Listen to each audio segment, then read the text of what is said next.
श्रियकान्ताय कल्याणनिधये निधयेतिनाम् श्रीवेङ्कटनिवासाय श्रीनिवासाय मङ्गलम् लक्ष्मी सविभ्रमालोक सुभ्रूविभ्रमचक्षुषे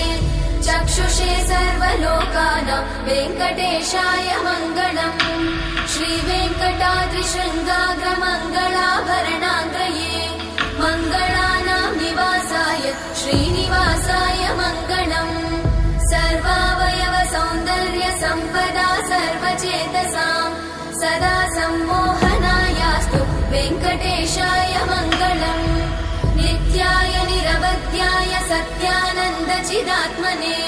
सर्वान्तरात्मने श्रीमद् वेङ्कटेशाय मङ्गलम् स्वतः सर्वविदे सर्वशक्तये सर्वशेषिने सुलभाय सुशीलाय वेङ्कटेशाय मङ्गलम्